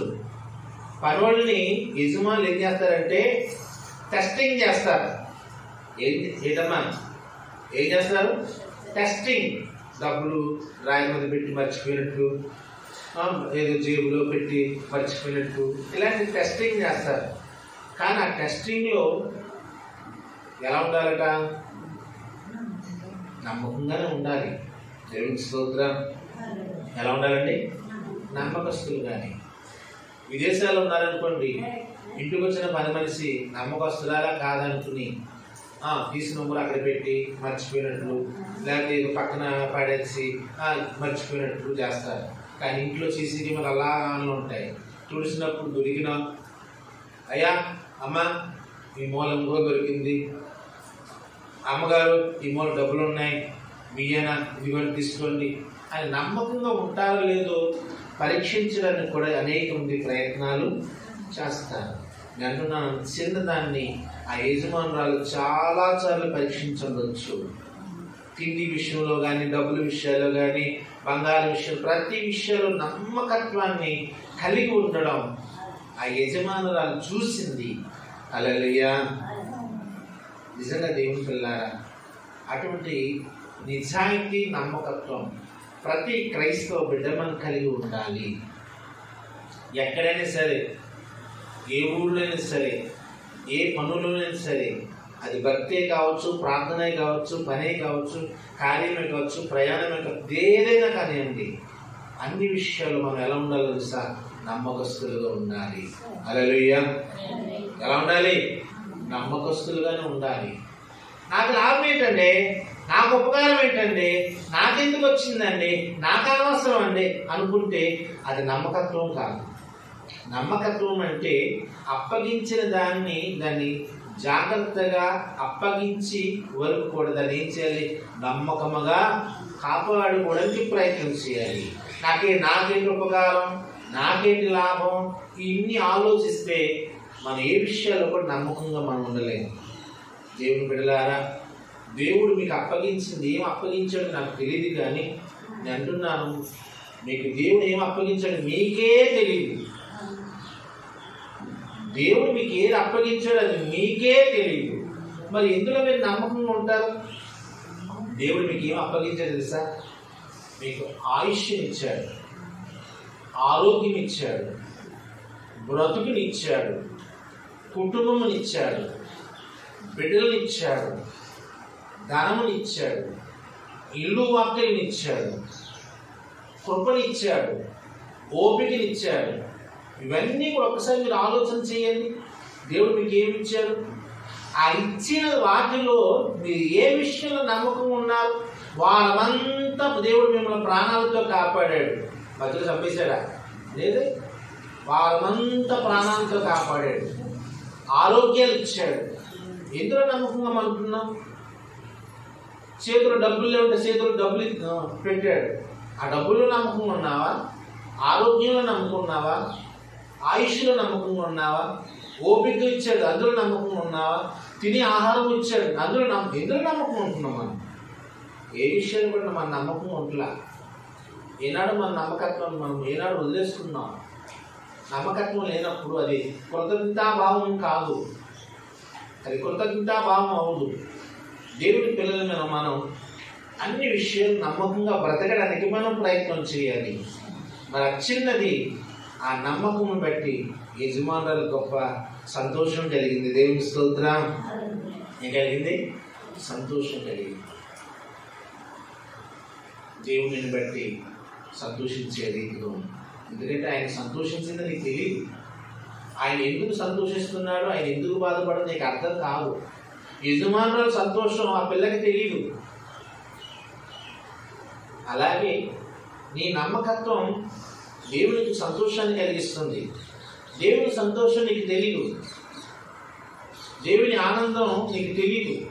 ఒకనొక దినమందు నువ్వు చూడగలుగుతావు దేవుడు ఎంత నిన్ను బట్టి ఆనందించాడు, నిన్ను బట్టి ఎంత సంతోషించాడు, నీ యొక్క నమ్మకత్వాన్ని బట్టి ఆయన ఎంత ముగ్ధులయ్యాడో ఒకరోజు నువ్వు చూడబోతున్నావు. ఆయన రాజ్యం వెళితే, లేకపోతే నేను చెప్పలేను, వెళితే నువ్వు చూడగలుగుతావు.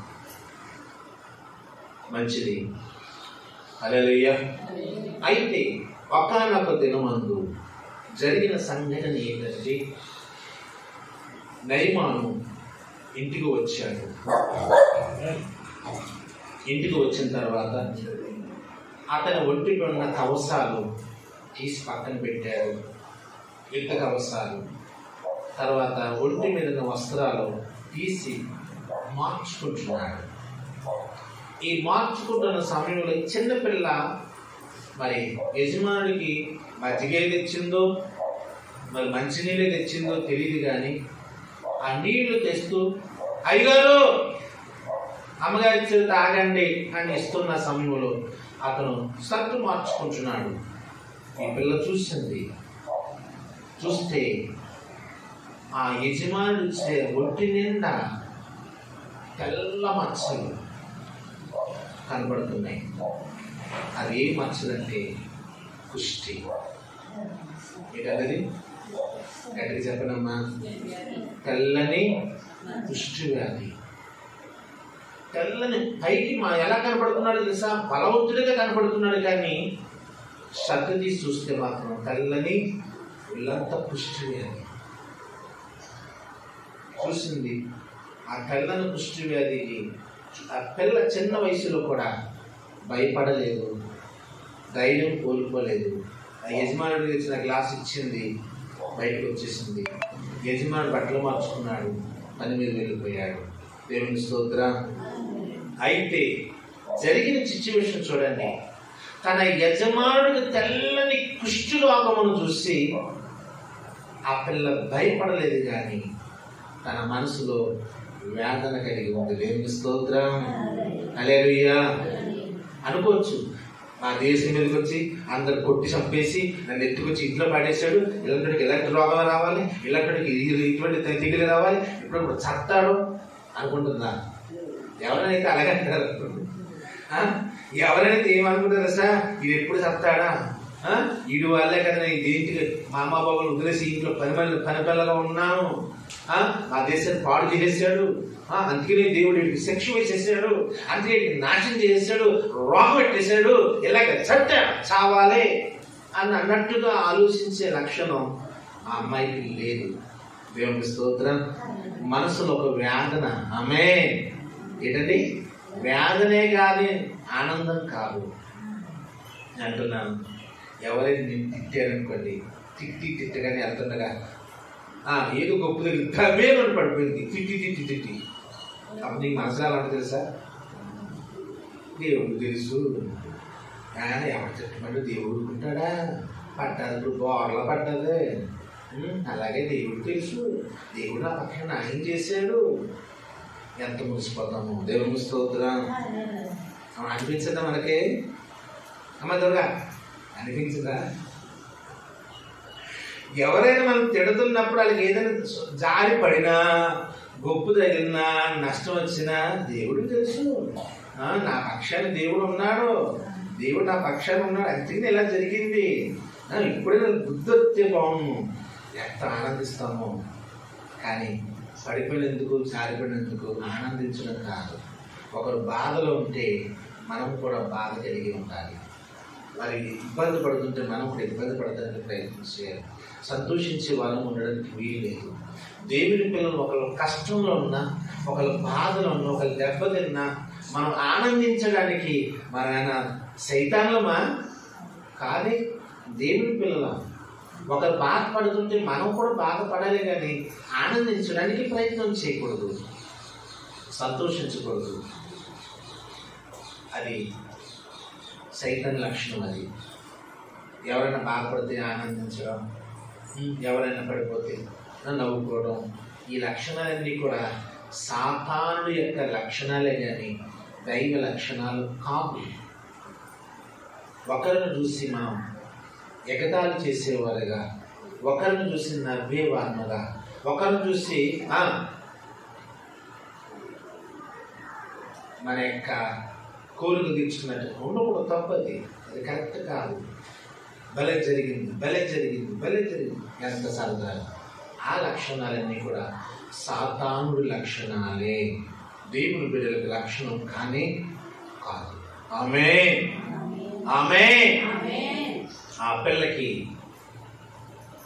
ఇప్పుడు ఆ ఇంటికి తీసుకొచ్చి పడేసినందుకు బాధగా ఇప్పుడు అతనికి అలా జరిగిందన్న ఇంకంటే, అయ్యో నా యజమానుడికి తెల్లని కుష్ఠరోగమే, అయ్యో అని ఏం చేస్తుంది తెలుసా?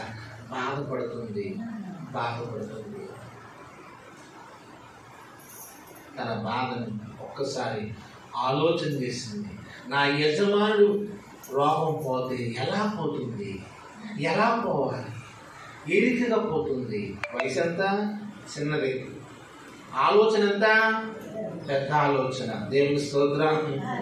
వయసు చూస్తే చిన్నది, ఆలోచన చూస్తే పెద్ద ఆలోచన. తన భార్య నయమాను భార్యకి ఒకవేళ ఆలోచన పుట్టిందో లేదో తెలియదు, కానీ ఈ అమ్మాయికి మాత్రం ఎంత పెద్ద ఆలోచన కలిగిందో తెలుసా? నా యజమానుడు రోగం పోవాలంటే ఎలా ఎలా ఎలా గుర్తుకొచ్చింది. ఓ, నా దేవుడు గొప్పవాడు, నా దేవుడు గొప్పవాడు. మా దేశంలో దైవజనుడు ఉన్నాడు మాస్టర్ గారు, ఆయన దగ్గరికి పంపితే ఆయన ప్రార్థన చేస్తాడు, ఈయన రోగం నయమవుతుంది. ఎంత ఆలోచన అండి. ఎవరు గుర్తుకొచ్చారు? తన నమ్మిన దేవుడు గుర్తుకొచ్చాడు, తన దైవజనుడు గుర్తుకొచ్చాడు.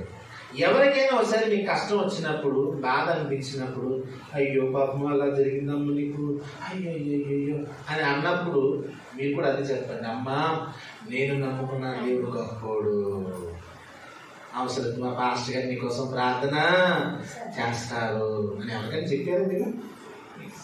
అలాగా హాస్పిటల్కి వెళ్ళాపోవా, అయ్యో ఈ డాక్టర్ గారు కాదమ్మా ఇంకో హాస్పిటల్కి వెళ్ళాపో, ఇలాంటి మంచి మంచి సలహాలు చెప్తాం. కానీ ఎప్పుడైనా సరే ఎవరైనా కష్టంలో ఉన్నా, బాధలు ఉంటే, ఇబ్బందులు ఉంటే, అయ్యో అలాగమ్మా నా దేవుడు చాలా గొప్పోడమ్మా, నా దేవుడు గొప్పోడు, అలాగే నీకోసం ప్రార్థించండి మా పాస్టర్ గారు అన్నారు, అవసరం మా పాస్టర్ గారు వెళ్ళి ప్రార్థన చేయించుకో, దేవుడు కార్యం చేస్తాడు అని ఎవరికైనా సాక్ష్యం నువ్వు చెప్పగలిగి ఉంటే అంత గొప్ప అదృష్టం కదా, చాలా గొప్పదండి. ఈ అమ్మాయికి ఐడియా వచ్చింది, గబ వెళ్ళిపోయింది.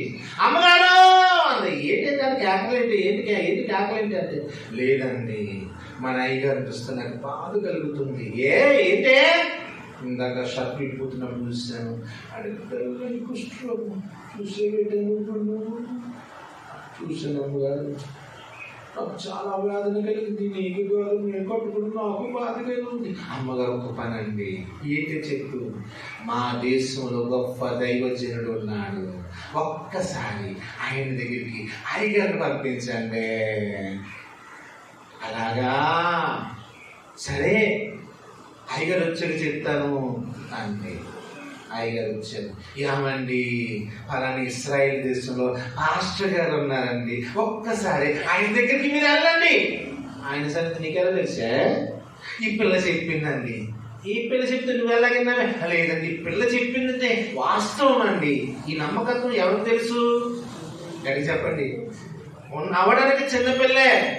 ఈ పిల్ల చెప్పిన ప్రతి మాట యజమానురాలు వింటుంది.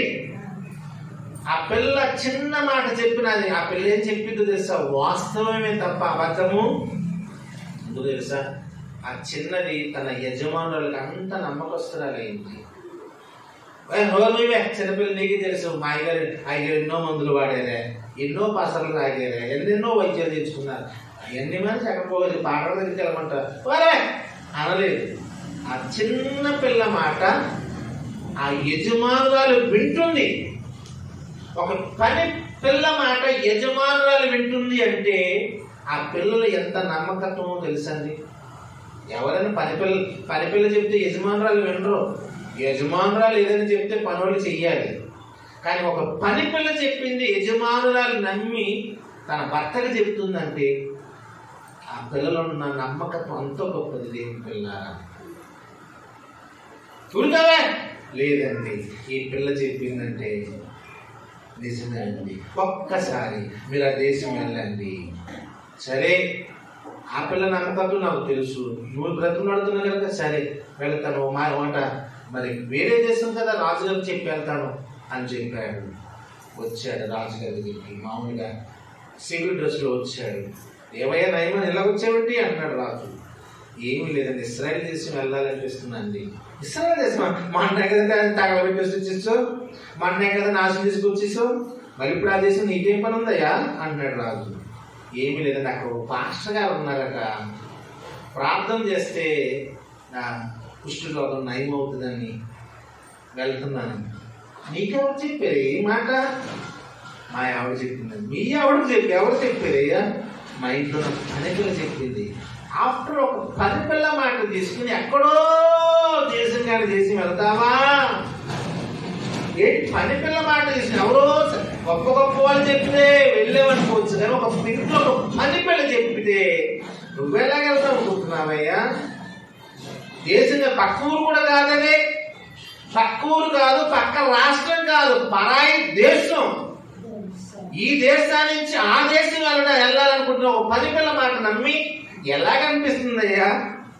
లేదండి, నా భార్య నాకు చెప్పిందంటే నా మీద ఉన్న గౌరవం నా భార్యకి తెలుసు. నా భార్యకి ఒక పని పిల్ల చెప్పిందంటే ఆ పని పిల్లల నమ్మకత్వం నా భార్యకి తెలుసు. ఇందులో ఏది అబద్ధము అవ్వదు, వాస్తవమే. వెళ్తానండి అన్నప్పుడు, సరే నువ్వు అంతగా వెళ్ళాలనుకుంటున్నావు, వట్టి చదువుతూ వెళ్ళద్దు, వట్టి చదువుతూ వెళ్ళద్దు. పైగా దైవజనుడు అంటున్నావు, నువ్వు వెళ్తానికి నేను అన్నీ రెడీ చేస్తున్నాను, రేపు పొద్దున్న వచ్చి వెళ్ళు అన్నానండి. ఇంటికి వెళ్ళాడు, భార్యకి చెప్పాడు వెళ్తున్నాను, రేపు పొద్దున్న రాజుగారు పంపిస్తున్నాను చెప్పాడు. వచ్చాడు, రాజుగారి దగ్గరికి వచ్చాడు. రాజులో రథాల మీద మూటలు కట్టాడు. ఏంటి? ఒక దైవజనుడికి ఇవ్వడానికి బట్టలు, వెండి, బంగారం, ఆహారం, ఏంటండి ధాన్యాలు కావాల్సిన ఆహారం, బట్టలు, వెండి, బంగారం, మూటలు, అన్నీ మూటలే. రథాల మీద మోట్లు వేసేసి నయమాన్ని వెళ్ళమన్నాడు. ఏంటంటే నువ్వు వెళ్తున్నావు కదా పాస్టర్ గారి దగ్గరికి, కట్నం కానుకలకి ఇచ్చే ఇంటి బంగారు బట్టలు వాహనాలు ఇవన్నీ కూడా దైవజనుడికి ఇచ్చి ప్రార్థన చేయించుకుని బాగుపడి రావయ్యా అని చెప్పాడు రాజు. అవన్నీ మూటలు వేసుకున్నాడు, రథంలో ఉన్నాయి, వెళ్ళాడు. దైవజనుడు ఉన్నాడు ఎక్కడంటే చెప్పారు, పలాంటి ఉన్నాడు. బయటికి వచ్చాడు. అయ్యా, ఆయన దైవజనుడు లోన ఉన్నాడు. అయ్యగారు అని పిలిచాడు. అతను బయటే ఉన్నాడు, అయ్యగారు లోనే ఉన్నాడు. అయ్యగారు బయటికి రాలేదు, ఈయన గారు లోనకి వెళ్ళలేదు.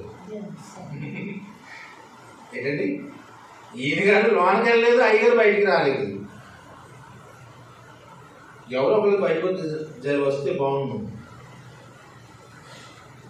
ఈయన అనుకున్నాడు, చిన్న పాక కదా, నేను సైన్యాధిపతిని, ఆ గుడిసెలో నేను దూరాలేటి తలకే వంచేలా దూరుకుని లోనకి వెళ్ళాలా కాకులకి, ఆయన బయటకు రాకూడదు ఎట్టి, ఎక్కడో దేశం అన్ని దేశాన్ని చూపించానంటే ఎవరైనా ఇంట్లో బయటకు వస్తారు, నేను రావట్లేదు, సరే ఎంతసేపు రాడు చూద్దాం, ఆయన అలాగే బయట కూర్చున్నాడు. ఆయన ఏమనుకుంటున్నాడు, దేశాల నుంచి ఎక్కడో దాటి వచ్చినోడు ఈ గొంతులోనకి రాలేడా అని ఆయన అనుకుంటున్నాడు. ఇందులో ఎవరు తప్పం చెప్పండి,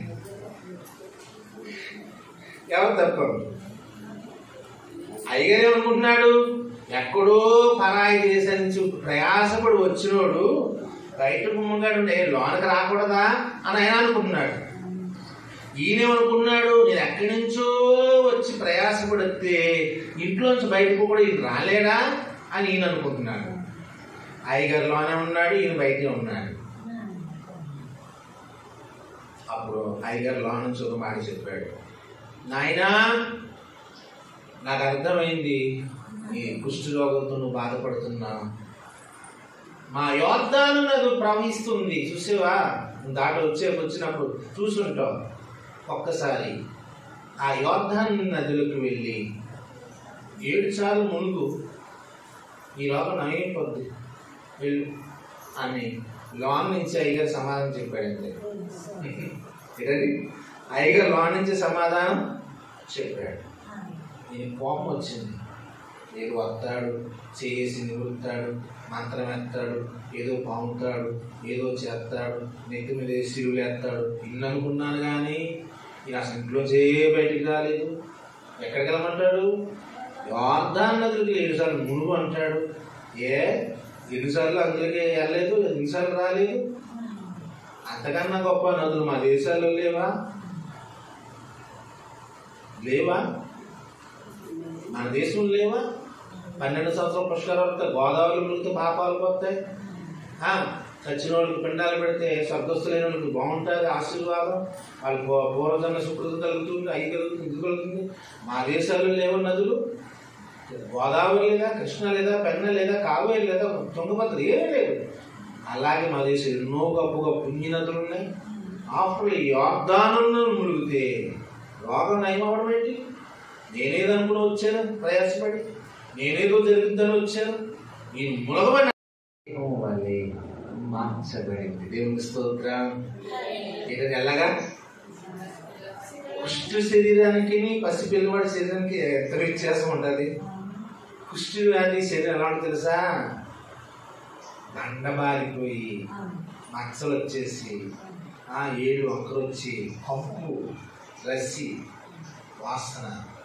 ఇప్పుడు పసిపిల్లవాని దేహం వల్లే మారిపోయినప్పుడు అద్భుతం ఏంటంటే దేవుళ్ళ చూసుకున్నాడు. అయ్యగారు అద్భుతం అండి, మీ ముఖంలో మార్పు వచ్చేసిందే, అవునరా అని చొక్క ఇప్పు చూసుకున్నాడు. తన దేహం అంతా మార్పు వచ్చింది.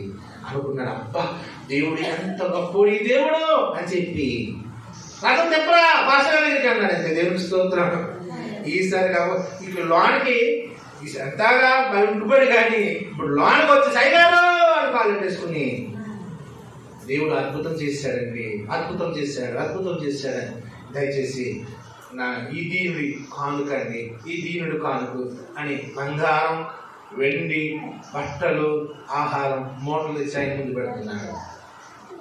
నైవేద్యం అన్నాడు, అయ్యా దేవుడు స్వస్థపరిచింది నిన్ను, నేనేం చేయలే కదా. దేవుడు ఉచితముగా చేశాడు, నువ్వు ఉచితముగా పొందావు. నీవు తెచ్చినవి వెండి బంగారం పట్టుకెళ్ళిపో. అయ్యా అలా కాదండి బాబు, తీసుకోవాల్సిందే అన్నాడు. లేదు, నువ్వు మరలా నీ దేశం వెళ్ళిన తర్వాత అక్కడ అడిగితే ఏం సమర్పించుకున్నారా పాత్ర గారికే అని అడుగుతాడు ఎవడొకడు. నేను నయమాను బాగుపడ్డాను కనుక అయ్యగారికి బంగారం ఇచ్చాను, వెండి ఇచ్చాను, బట్టలు ఇచ్చాను, ఆహారం ఇచ్చాను అంటావు. మళ్ళీ దేవుడికి మళ్ళీ ఇదో నింద. ఊరికినే పొందలేదు, డబ్బుల కోసం నయం అయ్యి వచ్చాడని రేపటిన అందరూ అంటారు. దయచేసి నువ్వు తెచ్చినవి నీతోనే పట్టుకెళ్ళిపో. దేవునికి స్తోత్రం. ఎందుకంటే దేవుడు ఉచితముగా చేశాడు. నిజమే, దేవుడు ఏ మానవుడికైనా ఉచితంగానే చేస్తాడు, కానీ ఆయన లంచగుండేనే కాదు. భగవంతుడు లంచగుండి కాదండి. మన దేవుడు ఒక్కసారి అడుగుతాం, నాయన నాకు ₹1,00,000 కావాలి, అందులో ₹1,000 అనుకుంటాను. నువ్వు దేవుడి దగ్గర బేరాలు అడుగుతావు, కానీ దేవుడు ఎప్పుడైనా అన్నాడా నీకు ₹50,00,000 కానీ అడుగుతున్నావు, ఒక పార్టీ నీకు ₹1,00,000 ఇస్తాను అన్నాడు దేవుడు. ఎప్పుడు ఆయన బేరాలు అడిగేవాడు కాదు. దయచేసి దేవుడు ఉచితముగా అద్భుతాలు చేసే దేవుడు. మరి నయమాను రోగము నయమైపోయింది. దీనంతటి కారణం ఆ ఇంటిలో ఉన్న పనిపిల్ల యొక్క విశ్వాసం. దేవుని స్తోత్రం.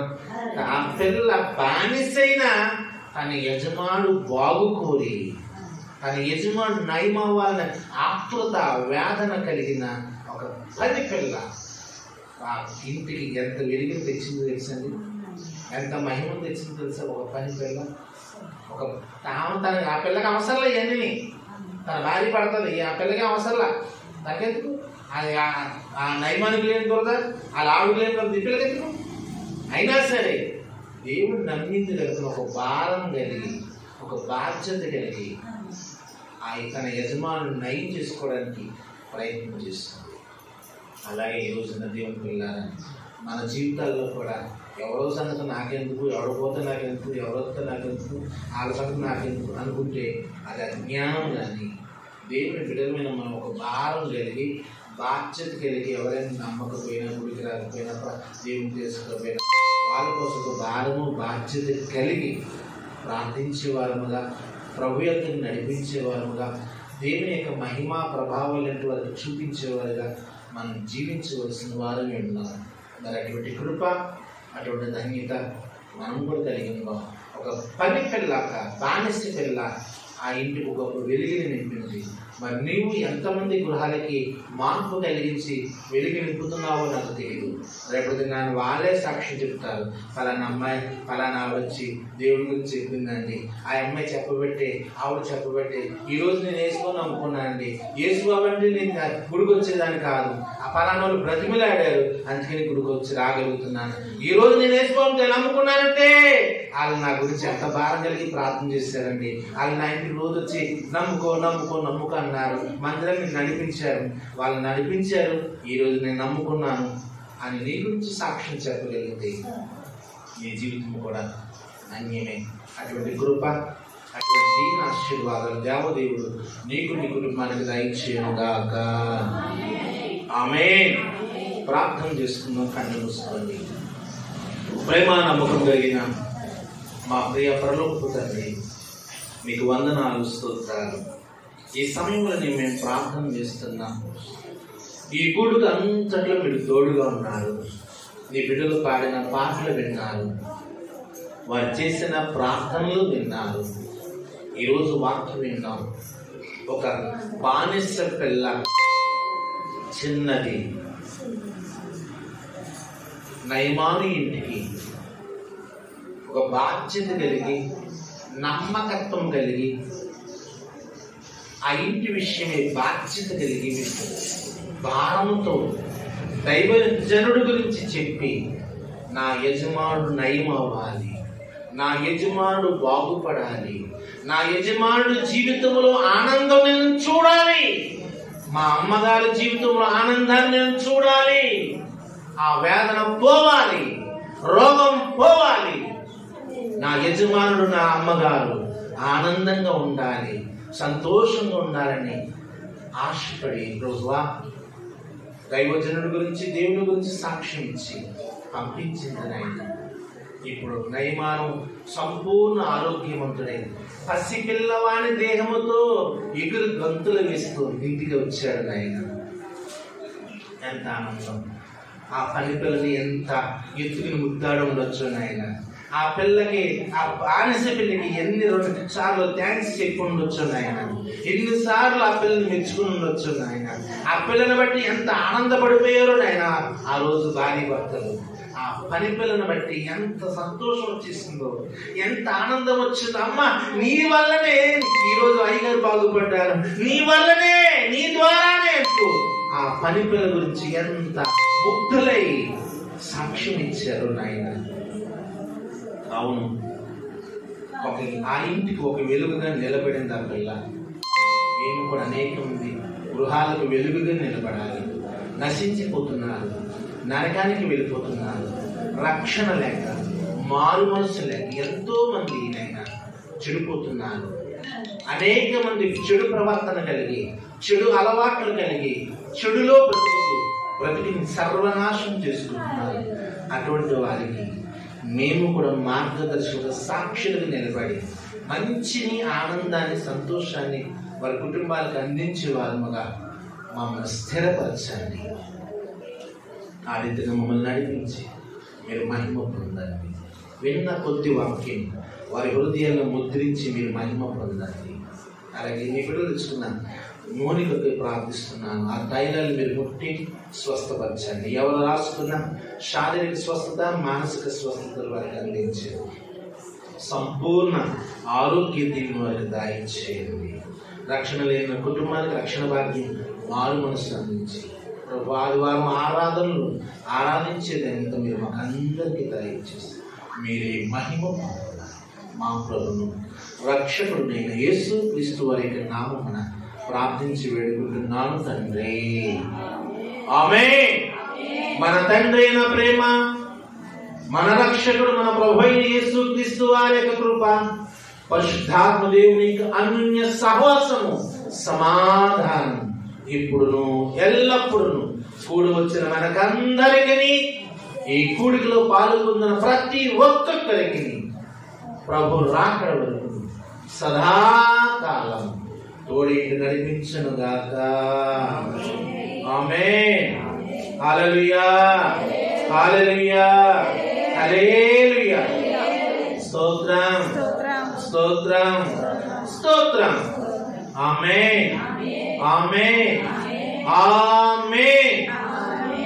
అందరికీ ప్రభువు